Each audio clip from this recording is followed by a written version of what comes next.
Bonsoir et bienvenue dans Sport 10, votre magazine qui traite de l'actualité sportive du département.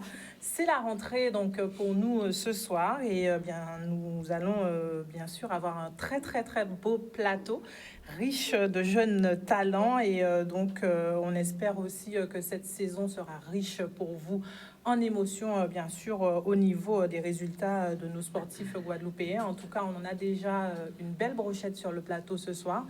Et donc, on va vous proposer de découvrir nos jeunes champions qui ont brillé durant ce mois d'août et qui n'ont pas donc connu beaucoup de vacances et qui vont bien sûr nous parler un peu de ces différents rendez-vous et comment bien sûr ça s'est passé pour eux. Donc ce soir, en ma compagnie, j'ai des windsurfers, des windfoilers, des kitesurfers, des kitefoilers. Voilà, un peu de tout. Voilà, vous voyez ce beau plateau qui est là ce soir pour vous.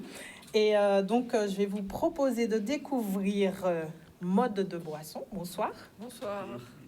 Juste à côté, on a Lohan Jules. Bonsoir. Avant, on a Sacha Fortuné. On a fait le tour, mais je n'ai pas retenu forcément tout le monde. Juste après, on a, si vous voulez parler dans le micro, pour ceux qui sont derrière. Voilà. Nils Péchou. Nils Péchou, juste à côté. Caillé Lilian. Lilian Caillé, on continue. Nolan Bourgeois. Le Tulier Sacha. Hélène Dolman. Et vous avez vos micros. Laurent et Noah. Loubert Enzo. Loubert Tilia. Voilà, et bien sûr, tout ce beau monde est accompagné du président donc, de la Ligue de voile, donc Monsieur Bruno Cancel. Bonsoir également à vous. Bonsoir Séverine, tout le monde dit bonsoir à Séverine. Bonsoir. Voilà, vous voyez, voilà l'ambiance pour la reprise. En tout cas, j'espère que vous allez découvrir avec bonheur nos jeunes talents. Et bien sûr, en deuxième partie d'émission, on poursuivra également avec un talentueux sportif guadeloupéen, mais cette fois dans un autre domaine sportif. Il s'agit donc de Kenny Livez, que je vais vous proposer bien sûr de découvrir après sa belle performance au championnat du monde junior, bien sûr en judo, où il est sorti champion du monde dans la catégorie des moins de 100. Voilà, le décor est planté ce soir pour Sport 10. Et donc, je vais me tourner vers mes champions qui sont là ce soir. Et donc, c'est votre grand moment. Donc, Bruno Cancel, c'est vrai que c'est important aussi de mettre en avant tous ces talentueux jeunes surfeurs, windsurfers et autres en tout cas. Mais en tout cas, de les mettre en avant et de leur proposer, bien sûr, qu'on puisse les connaître et savoir aussi comment ça se passe pour eux. Bien sûr, et d'ailleurs, merci beaucoup de nous recevoir. Et nos jeunes talents, ils sont là, mais ils sont même pas tous là. Parce que, bon, après, on aurait dû pousser les murs. On fera une deuxième émission ? On fera une deuxième émission, j'espère bien. Et peut-être sur l'eau. Peut-être, il n'y a pas de souci. Et donc, en réalité, au niveau de la voile, il y a tout un tas de supports différents, de bateaux différents. Et pendant l'été, les compétitions nationales, internationales, souvent se situent en Europe. Bien évidemment, ils vont pas organiser une compétition en janvier là-bas. Donc c'est pour ça que pour nous, c'est hyper important de se déplacer pour aller marquer des points. Donc au national. Et là, c'est ce que la Guadeloupe a fait à travers tous ces sportifs qui sont là, avec des résultats excellents au niveau national et international. Donc c'est quelque chose d'assez exceptionnel. C'est un peu le fer de lance, c'est la pointe de nos sportifs. Ce sont un peu nos soldats qui partent au combat pour aller marquer des points pour la Guadeloupe. C'est vrai que du coup, on a une belle brochette ce soir. Est-ce que c'est aussi simple, aussi évident pour tous ces sportifs au quotidien ? On sait que parfois, en restant en Guadeloupe, c'est compliqué, c'est pas forcément toujours évident. Et aujourd'hui, on voit tout de même qu'on arrive à avoir de jeunes champions qui réussissent à faire de belles performances. Est-ce que aussi c'est de bon augure pour la suite ? Alors, la suite, oui, c'est quelque chose qui se construit en équipe en réalité. Tout ce travail dépend de beaucoup de personnes, d'une structuration assez importante entre les entraînements, la préparation physique et également, il ne faut pas oublier, la volonté personnelle des sportifs et l'accompagnement des parents. C'est vraiment un travail d'équipe, de groupe qui fait qu'on arrive à avoir des résultats. Je pense que le plus âgé, ça doit être Lohan sur le plateau. qui du coup a connu cette construction, cette structuration, et qui maintenant, dans sa progression, est un peu plus tout seul dans justement les entraînements, les déplacements, etc. Et en termes d'avenir, là on regarde de l'autre côté du plateau, et quand on voit ces petits visages d'anges, j'ai envie de dire, oui, l'avenir est plutôt radieux. Alors justement, on va se tourner vers l'avenir. Alors mesdemoiselles, est-ce que du coup vous pouvez vous présenter et nous dire un peu ce que vous faites? Quelle est votre activité? Bonjour, je m'appelle Tia Loubert, j'ai 13 ans et j'ai commencé le kite assez jeune. Et le kitefoil, j'ai commencé environ il y a 2 ans. Juste à côté? Bonjour, moi je m'appelle Enoa Laurent, j'ai 12 ans et à peu près comme Tilia, j'ai commencé le kite très jeune et le kitefoil il y a 2 ans on va dire et ça m'a plu beaucoup. Justement, alors qu'est-ce qui vous a plu justement la transition, ce passage justement du kite vers le kitefoil? Pourquoi ce changement? C'est quoi la différence? On va voir des images pendant qu'on échange justement de cette discipline. Et donc justement pour vous, c'est quoi? Qu'est-ce que ça vous apporte en plus? Et comment du coup vous arrivez à tirer votre épingle du jeu? Avant, quand j'ai commencé le kitefoil, j'aimais pas trop. Sauf qu'ensuite, quand j'ai réussi à voler, les sensations étaient pas pareilles et j'ai beaucoup apprécié. Et de base, je voulais pas faire de compétition et au final, mon frère m'a donné envie de changer ça et de faire des compétitions. Le frère qui est juste derrière, en train de faire... Alors justement, du coup, comment tu as réussi à motiver ta sœur? Bonjour, je m'appelle Loubert Enzo, j'ai 15 ans et j'ai commencé le kite très jeune moi aussi. Je pense que ce qui l'a surtout motivé, c'est pas forcément moi directement, mais c'est que quand j'ai commencé la compétition et qu'elle m'a vu gagner, je pense que ça lui a donné aussi envie de se dire c'est pas mal de gagner et ça a dû la motiver. Alors, juste pour rajouter quand même quelque chose, c'est qu'on n'a pas parlé de ce palmarès, mais il faut savoir que les 2 jeunes filles qui sont là sont finalement les 2 premières nationales minimes. D'accord. Donc, félicitations, mesdemoiselles. Donc c'est vraiment pas négligeable. Alors justement, racontez-nous un petit peu cette compète, comment ça s'est passé? Ça s'est très bien passé. Au début, le vent il était très rafaleux, mais on a quand même réussi à s'adapter parce que c'était pas du tout les mêmes conditions qu'en Guadeloupe. Et voilà, le plan d'eau il était plus flat qu'en Guadeloupe parce qu'en Guadeloupe on a pas mal de vagues et de sargasses, tandis que là c'était mieux. C'était un peu compliqué, surtout qu'il n'y avait pas beaucoup de filles dans la compétition, donc voilà. Parce que pour quand même compléter, il faut savoir que chez les minimes, les garçons et les filles courent ensemble. Donc elles ont tiré leur épingle du jeu dans la catégorie avec les garçons également. Donc vraiment pas négligeable.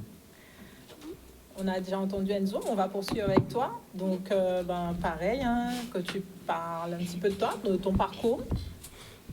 Alors, ma compétition durant le championnat de France, ça a été mouvementé, ça a été de grosses batailles parce qu'on était assez nombreux. J'étais assez bien placé, j'ai fini 4e. Ça a été des moments forts, j'ai beaucoup apprécié, beaucoup de concurrence et ça fait une super compétition. Juste à côté, est-ce qu'il peut se décaler et revenir? Voilà, merci. Bonjour, je m'appelle Glenn Dolman. Je fais du kitefoil depuis 1 an. D'accord. Et donc, depuis 1 an. Alors, oui, donc toi, ton sentiment sur ta discipline, ce que tu en penses, comment tu vis ta passion, comment ça t'est venu d'ailleurs? J'ai commencé cette discipline il y a pas Le micro, mais vraiment le micro, voilà. Ça fait partie aussi de... parce qu'il n'y avait pas de vent. Du coup, je me suis dit, c'est bien d'essayer. Et Très bien. On voit que oui, ça a été un grand moment quand tu t'es lancé. Donc, tu en gardes un très très bon souvenir. Donc, tant mieux. Alors, juste à côté. Bonjour, moi je m'appelle Sacha Le Tullier. Je fais du kite depuis décembre. J'ai commencé le kite parce que c'est mon père qui en faisait au début. Et j'ai eu un foil pour mon anniversaire, donc je me suis mis au kite. Foil, parce qu'au kite, j'en faisais depuis déjà 1 an. Et le kite foil, ça m'a beaucoup plu parce que c'est beaucoup plus facile à faire, je trouve. D'accord. Et les sensations ne sont pas du tout les mêmes. On va beaucoup plus vite et les parcours sont mieux. Et voilà. Et Sacha est donc le vainqueur de la catégorie minime, kite foil, Ne soyez du pas... championnat de France. Ben oui, Mais vous oui. soyez fiers quand même de vos résultats. J'hésite un peu, mais Ben on oui. l'encourage. On le Vous félicite. travaillez quand même pour obtenir ces résultats. Ben oui, alors. Donc voilà, ce Donc, qu'il faut savoir, c'est que quand même en minime, le podium et la 4e place, c'est uniquement Guadeloupe. D'accord. Voilà. Donc vraiment de très très belles prestations et de très beaux résultats. On voit effectivement en fond d'écran la discipline que vous pratiquez. Comment ça se passe au quotidien, Anzou, par exemple pour toi, sur tes entraînements? Comment tu t'organises? Comment tu gères ta pratique? En fait, on est entraîné par Sébastien Quinet, qui pratique cette discipline également. Donc, on s'entraîne sur le spot des Salines, au Gosier. On s'entraîne assez régulièrement et on a plusieurs exercices, comme les athlètes. On fait des exercices pour se préparer à la course. Et on essaie de s'entraîner au mieux. Le but, c'est d'aller le plus vite et de finir premier. Donc, on essaie d'aller toujours plus vite, toujours plus loin pour gagner. On se rend compte que les jeunes sont présents, il y a du talent. Au niveau de la Ligue, comment les choses s'organisent pour pouvoir permettre à tous ces jeunes de pouvoir s'exprimer, développer en tout cas leur talent et surtout pouvoir se projeter sur les compétitions? Alors, ce qui se passe avec les jeunes, là, c'est une des missions de la Ligue. Merci. C'est une des missions de la Ligue, puisque nous, on doit effectivement accompagner le haut niveau et de l'autre côté, faire le développement de la pratique. Et donc là, effectivement, l'accompagnement du haut niveau, c'est qu'on se focalise sur un petit groupe de personnes. Et le développement de la pratique, on va aller chercher le plus de monde pour faire le sport. Ça s'organise en fait concrètement avec beaucoup de bonne volonté. Faut savoir que justement, si on en est là, c'est ce que je disais, c'est un travail de groupe, un travail d'équipe, un travail de commission également. Et tant que cette structuration qui se construit avec des personnes qui ne sont pas forcément issues de la voile, des gens qui ont fait de la voile, des parents d'élèves, c'est cette structuration qui permet de réussir à construire un vrai projet sportif. On va passer de l'autre côté. On y va. Bonjour, moi je m'appelle Nolan Bourgeois. Ça fait maintenant 5 ans que je suis au dispositif régional d'entraînement de Guadeloupe.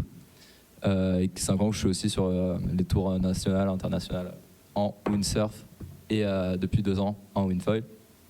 Et les compétitions du mois d'août en windfoil qui ont été disputées à Marseille sur le plan d'eau de Miramas. Miramas.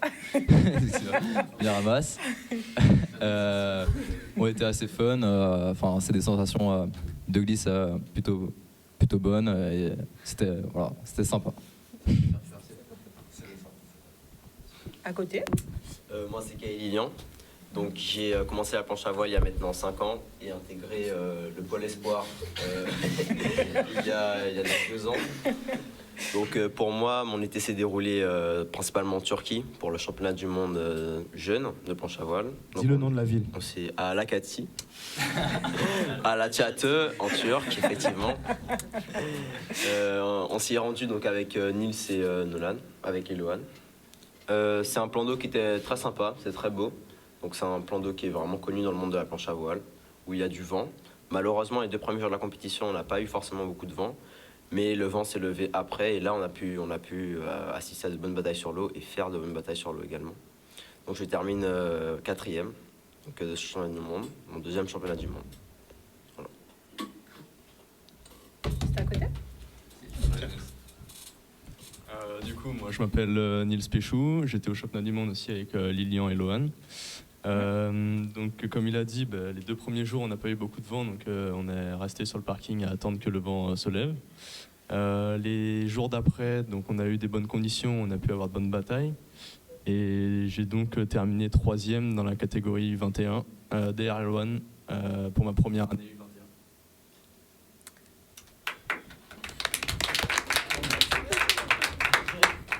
Lohan. Donc moi c'est Jules Lohan, j'étais au Krebs pendant 5 ans, de la 4e à la terminale et depuis 2 ans je m'entraîne un peu avec le pôle et un peu de mon côté, voilà. Et cet été du coup j'étais au championnat du monde jeune dans la catégorie U21, donc moins de 21 ans et c'était ma dernière année. Et du coup j'ai terminé vice-champion du monde, voilà. Merci. Bonjour, je m'appelle Sacha Fortuné et du coup j'étais avec Nolan et Maud à Miramas. C'est tout. Et du coup ça a été une super compétition parce que on était en wingfoil avec des parcours qu'on n'avait pas l'habitude de faire il y a 2 ans quoi. Du coup ça a été un petit challenge du coup de se confronter à des gens qui font ça quand même bien comme il faut. Et du coup, c'était cool. On a eu du vent. On a eu du vent de 30 à de 6 à 30 nœuds, ce qui est pas mal. Et du coup, je finis 3e. Voilà. Pour une première. Et on finit par Maud. Du coup, bonjour, je m'appelle Maud de Boisson, j'ai 16 ans et du coup j'étais au championnat de France avec Sacha et Nolan. C'est sûr que c'était une super expérience parce que du coup on a eu des conditions de vent variées, des conditions qu'on n'a pas forcément en Guadeloupe et donc c'était vraiment bien et au bout de la semaine j'ai fini vice-championne de France sur le dernier jour parce que j'étais 3e le matin même. Voilà, pour une première année c'était bien. Bravo les gars. Alors pareil, au niveau du windsurf, du windfoil également, les choses se développent bien. On a vraiment, on va dire, un fort potentiel en Guadeloupe à ce niveau-là et qu'on se dit, si on arrive vraiment à continuer en ce sens, on peut vraiment produire beaucoup de champions. Exactement. Alors, la structuration du windsurf, elle est un peu plus ancienne. On va dire, elle est quand même assez bien ancrée. Comme Lohan disait, lui, ça fait un bout de temps qu'il a intégré la structure. Ça existait déjà. En kite, c'est très nouveau ce qui s'est fait.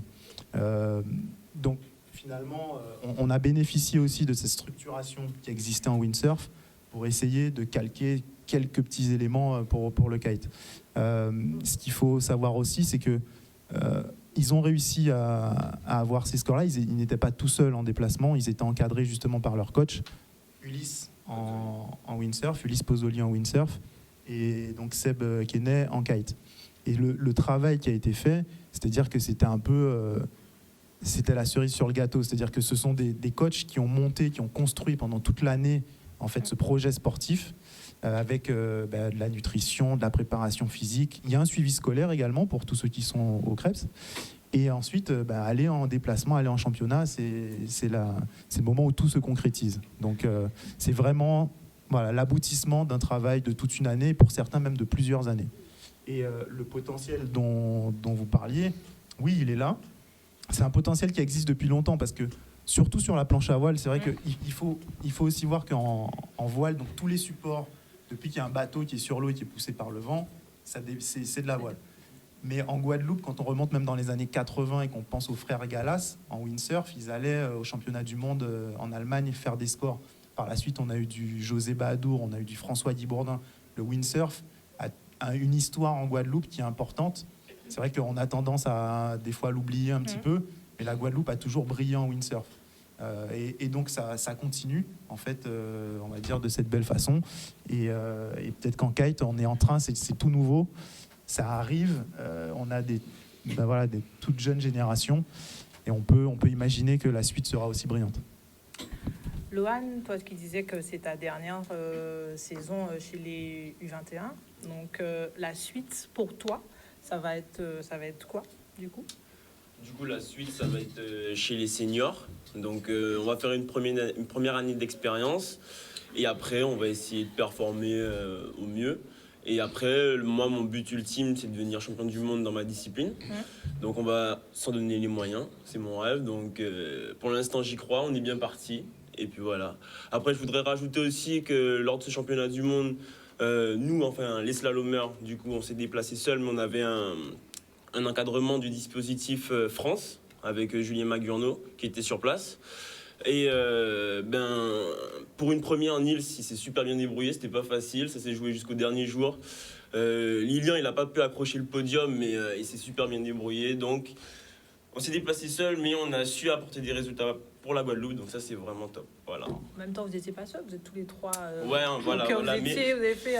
C'est vrai, voilà, mais en tout cas, on a formé une petite équipe guadeloupéenne. Voilà, quoi. donc c'est aussi quand même bénéfique pour vous de pouvoir justement être tous les trois, même si vous vous retrouvez, on va dire, à gérer seul votre déplacement, entre guillemets, mais en tout cas, au moins, vous pouvez vous aider et puis justement sûr, vous avoir un apport supplémentaire sur les compétitions. Bien sûr. Et donc, Lohan joue le rôle du grand frère, il accompagne les plus jeunes.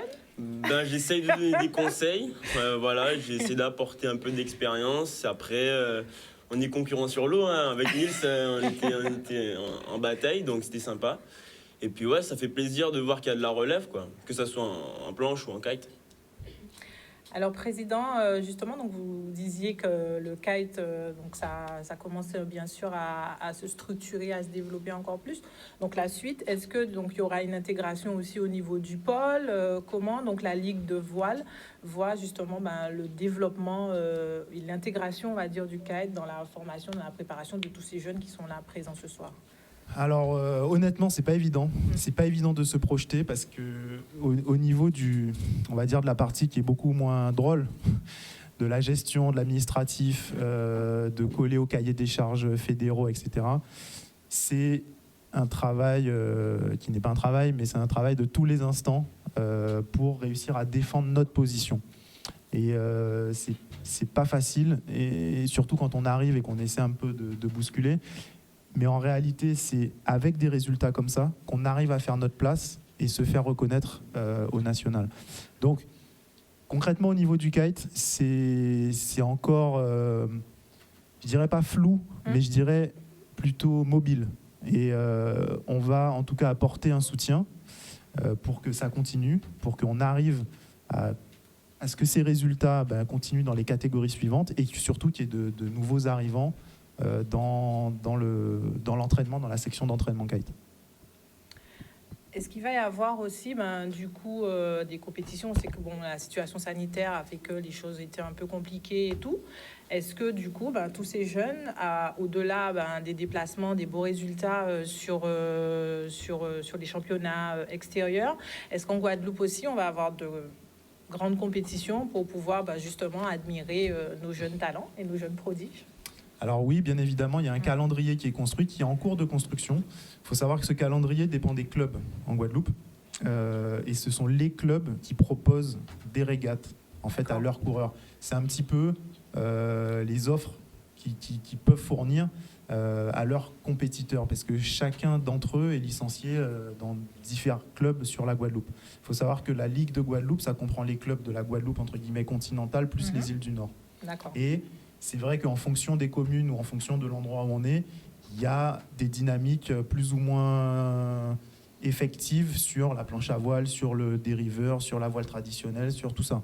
Donc voilà, il y a une bonne répartition. Et c'est vrai que suite au Covid, ça a été assez difficile de redémarrer la machine. C'était assez difficile et décourageant de réussir à organiser un événement. Et c'est vrai que les clubs, ce qu'il ne faut pas oublier, que c'est une construction, surtout au niveau des compétitions, des animations, c'est une construction qui se fait avec des bénévoles. Donc réussir à remettre ça en route, il faut retrouver la volonté, la motivation. Des fois, il y a même des gens qui ont arrêté.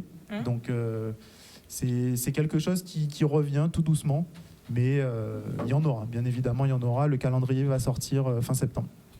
En tout cas, la brochette de résultats, en tout cas, devrait motiver les clubs, montrer que justement, malgré tout, les jeunes sont là, motivés, ils ont de bons résultats. Donc, à nous aussi, en tout cas, de proposer des choses pour qu'ils puissent, en tout cas, s'exprimer et pouvoir réussir et montrer tout leur talent. Donc, je pense que ce soir, soyez motivés. C'est pour ça qu'il faut parler fort.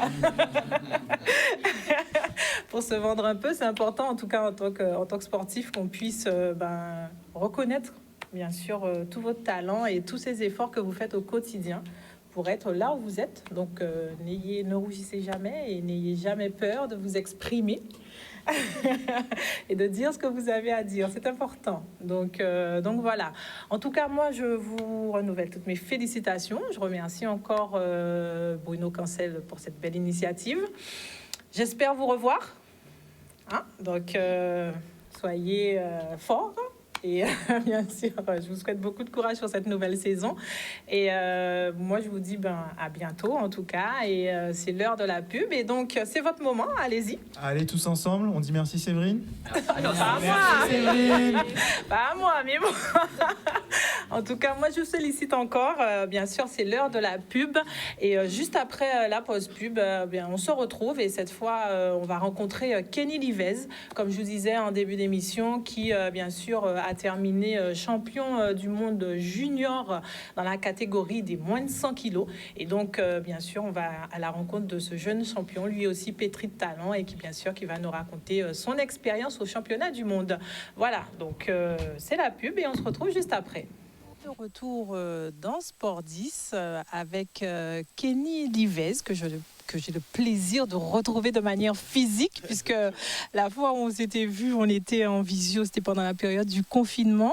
Depuis, Kenny, les choses ont continué pour vous, ont même progressé, ont même très très bien progressé, puisqu'aujourd'hui vous revenez chez vous avec un nouveau titre donc, de champion du monde junior.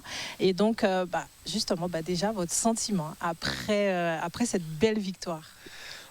Cette victoire est plutôt comme un accomplissement ou ça fait du bien parce qu'avec l'année que j'ai passée, il y a eu beaucoup de hauts et de bas, donc c'était vraiment un accomplissement et je suis d'autant plus fier de cette victoire après le chemin parcouru. Alors justement, chemin parcouru, on sait qu'effectivement il y a eu des hauts et des bas. En tant que sportif, avec tout ce qui s'est passé, comment justement on gère tout ça, on vit tout ça? Qu'est-ce qui à ce moment-là, durant cette période-là, vous a beaucoup aidé, vous a permis en fait du coup de rester focus sur votre objectif? Il faut savoir que dans une carrière sportive, il y a beaucoup de hauts parce qu'on est sur les plus hautes marches du podium, on est sous les feux de la rampe, il y a la gloire mais il faut savoir aussi qu'il y a beaucoup de bas, des blessures, des non-performances, des premiers tours où vous retournez à la maison sans rien, sans la médaille. Donc même dans ces conditions-là, il faut être avec les parents, surtout avec la famille, avec de très bons amis qui vous soutiennent et qui vous poussent encore à retourner au travail, à vous donner de l'espoir. Donc être très bien entouré et en plus avoir un staff de votre équipe, du club ou de l'équipe de France qui ne vous laisse pas quand vous n'êtes pas au meilleur de votre forme, au contraire qui vous accompagne peu importe les situations. Alors donc justement, une très belle performance avec ce titre pour vous. On va dire c'est des cases que vous cochez sur votre parcours. Alors sur ce calendrier, on va dire, il y a quoi exactement? Déjà très prochainement, il y aura les championnats du monde senior en Ouzbékistan du 6 au 12 octobre. Après cela, il y aura beaucoup d'autres grands chelems, notamment à Tokyo, à Paris, dans les plus grandes villes du monde. Et après, pour arriver aux Jeux Olympiques en 2024 et gagner cette médaille d'or. Je pense que 2024, ça doit être une grosse case sur votre calendrier. C'est la plus grosse pour le moment. C'est la plus grosse parce que c'est un très grand événement, surtout à Paris. Donc il y aura la famille, tout le monde. Donc, en plus, c'est les Jeux Olympiques, donc ça se gagne. Ça met, on va dire, à peine la pression ou bien au contraire, ça stimule tous les jours pour se dire, pour donner en tout cas le meilleur de soi-même et se préparer de la meilleure des façons. C'est-à-dire moi je la prends comme une pression transcendante. Donc elle m'écrase pas, justement, je la prends, je l'accueille et je la transforme en ma faveur. Et justement, c'est ce qui me fait que je suis fort du coup en ce moment, parce que cette pression, je la transforme et je me l'approprie. Donc c'est une bonne pression, elle me stimule et du coup elle me donne envie d'aller encore plus loin. Alors, JO, en tout cas, on a entendu le calendrier de Kenny Livez. Donc, justement, vous avez trouvé un petit peu de temps pour, entre deux compètes pour justement venir vous ressourcer un peu en Guadeloupe, revoir la famille. Ça aussi, c'est important aussi dans la vie d'un sportif. En tout cas, on en parle régulièrement pour les sportifs antillais, de pouvoir venir justement se ressourcer pour repartir et se relancer de nouveaux défis. Si, parce que c'est très important en tout cas pour moi, de retrouver ma famille, de retrouver mes anciens amis et de pouvoir un peu célébrer avec eux, puisque les médailles, ce n'est pas juste pour moi, c'est aussi pour tout le peuple guadeloupéen, ainsi que pour ma famille et tout mon club de formateurs. Donc pour moi, c'est important de revenir et de célébrer ça avec toutes ces personnes et aussi pour aller à la plage, à la rivière, etc. Manger de bonnes choses, des plats de maman. Donc c'est une étape très importante dans la carrière. On se rend compte que justement, votre discours est déjà quand même bien formaté, bien préparé. Et donc quand même, vous êtes un jeune judoka à qui du moins la carrière s'enchaîne plutôt bien, on va dire. Et donc... c'est important aussi, comme vous le dites, de pouvoir donc revenir aux côtés de ceux qui vous ont formé. Vous êtes passé aussi dans votre club pour pouvoir saluer les gens. C'est important de pouvoir aussi être là pour le sport guadeloupéen. Oui, parce que c'est très... On va dire, je vais servir d'exemple un peu pour les jeunes générations parce que faut montrer que le sport guadeloupéen, on a de très belles ressources, on a de très beaux champions et qui ramènent des médailles d'or. Donc passer dans mon club Borézé et pouvoir faire ce passage du coup pour la Ligue de judo m'a permis aussi d'être de passer le flambeau, quoi, d'inspirer les futures générations et de leur ouvrir à la fois. Est-ce que justement vous suivez un peu tout ce qui se passe au niveau du judo local? On sait qu'on a quand même beaucoup de talent également. La formation aussi est de qualité au niveau de la Guadeloupe. Vous qui êtes passé par là justement, est-ce que vous pouvez justement garantir que le travail qui est fait en Guadeloupe est vraiment bien fait et la formation qu'on offre à nos jeunes sportifs est vraiment très bonne? Oui, on a de très bons formateurs, de très bons clubs, notamment qui emmènent souvent des jeunes du coup sur la métropole pour faire des compétitions pour les championnats. Et on en ressort avec de très très très bons résultats. Donc je pense que le sport guadeloupéen est assuré. C'est bon. Est-ce que vous pensez justement qu'on peut, tout comme certains athlètes guadeloupéens au niveau de l'athlétisme qui font le choix de rester en Guadeloupe, de se préparer, de se former et ensuite de partir sur des compétitions, est-ce que vous pensez que pour le judo, ça peut aussi être valable ou malheureusement on n'a pas le choix? Si on veut vraiment poursuivre sa carrière, on est obligé de partir.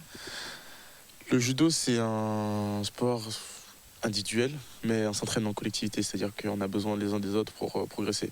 Donc il faut savoir pour progresser, il faut avoir de très bons partenaires, de l'opposition et il faut tomber pour progresser. Donc ici, moi, je suis parti par exemple parce que je n'avais pas assez d'opposition ici.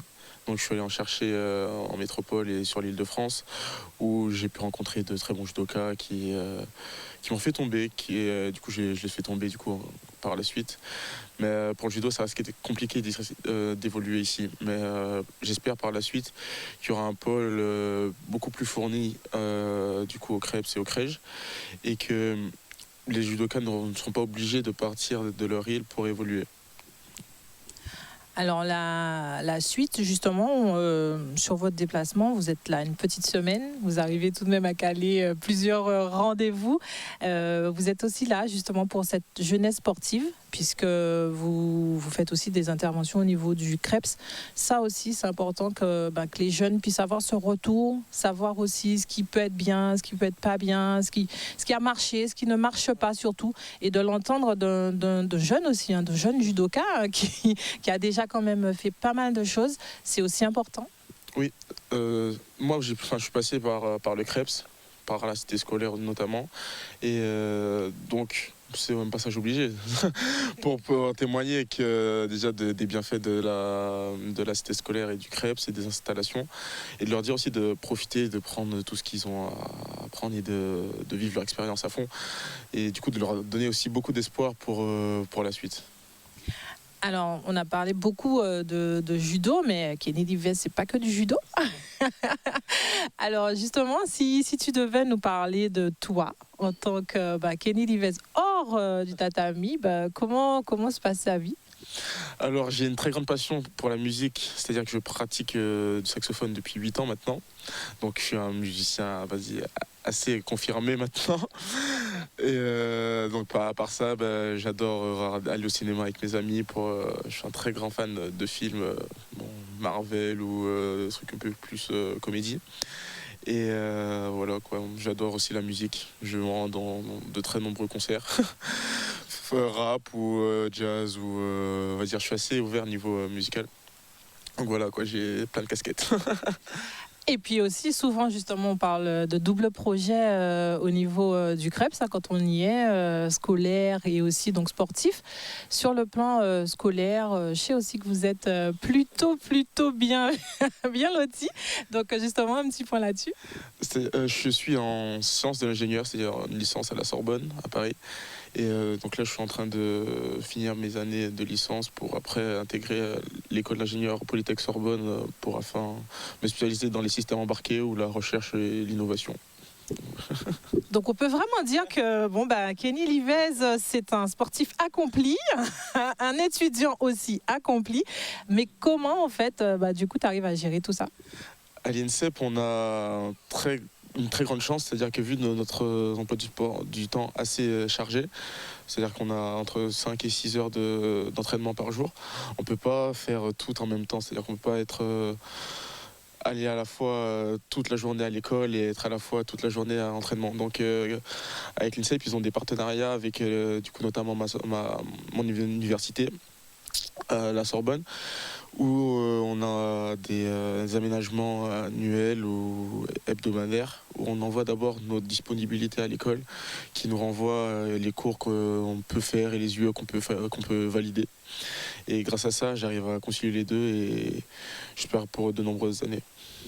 D'accord. Du coup, est-ce que ton parcours, justement, est rallongé au niveau des études ou est-ce que, du coup, tu arrives quand même à caser toutes tes unités sur la même année? Donc, est-ce que, du coup, ton parcours de licence se fait vraiment en 3 ans ou est-ce que, du coup, justement, grâce à ces partenariats et tout, ça peut être décalé dans le temps et ça te permet vraiment de pouvoir d'avoir une formation de qualité au niveau donc, de tes cours et de pouvoir aussi être opérationnel pour te préparer? Oui, on peut dédoubler nos années, c'est-à-dire qu'au lieu de 1 an, on peut le faire en 2 ou 3 ans. Donc ce qui nous facilite vraiment la vie sportive, car on ne peut pas tout le temps être à l'école. Et spécifiquement, avant les JO, ils créent une année, on va dire, sabbatique, où on peut se concentrer directement que sur le judo. Sur notre sport, on n'a pas d'autre chose en tête.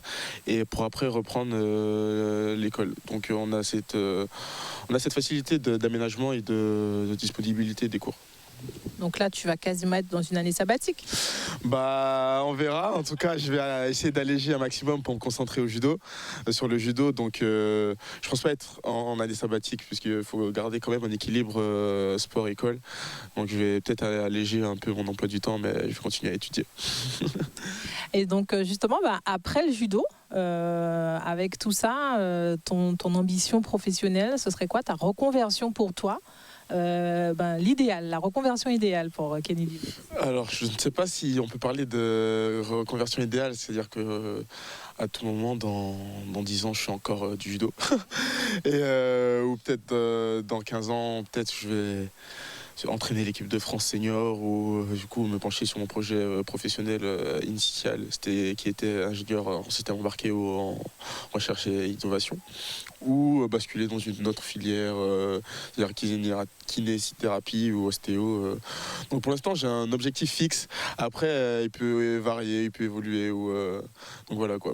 On discutera de ça un peu plus tard. On se rend compte tout de même que, voilà, comme je disais, ton calendrier est déjà fait. On sent aussi que dans ta tête, les choses sont bien organisées. À quoi c'est dû? Est-ce que c'est un trait de caractère? Est-ce que c'est venu petit à petit de par ton évolution avec tout ce que tu as rencontré au CREPS et ainsi de suite, l'INSEP? Ou est-ce que tu penses que tu avais déjà, à ce niveau-là, des prédispositions qui t'ont permis justement d'être cet individu individu structuré et qui avance avec son objectif bien vissé à l'esprit en fait. Je vais dire qu'au départ, ce sont les parents, enfin, ce sont mon père et ma mère qui m'ont organisé, on va dire, à la base, en établissant un emploi du temps assez défini pour chaque jour. Et après, quand j'ai vu que je suis parti assez tôt, c'est-à-dire que je suis arrivé à Métropole à 14 ans, il y a eu cette part d'expérience qui m'a fait évoluer personnellement et dans ma tête. Donc j'ai su m'organiser assez vite parce que c'était pas possible autrement. Et on va dire j'étais un peu contraint d'avoir cette organisation et cette volonté d'être toujours carré dans ma tête et d'avoir toujours mes objectifs très bien visés.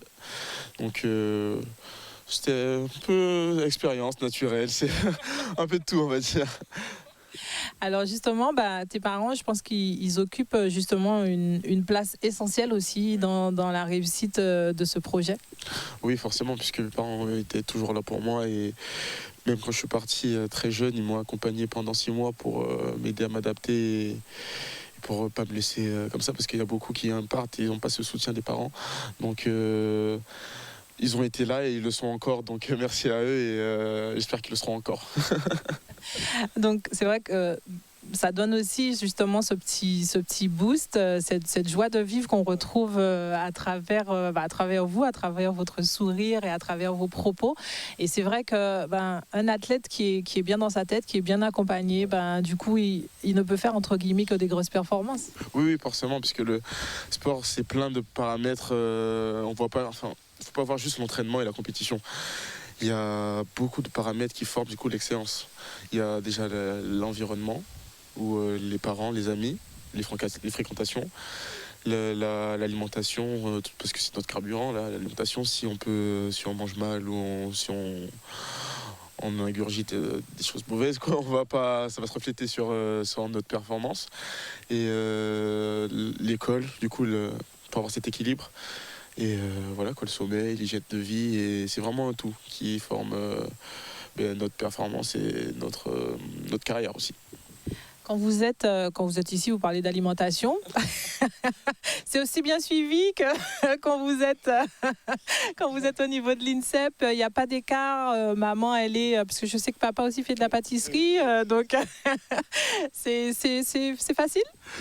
On essaye de respecter les grandes lignes. Voilà.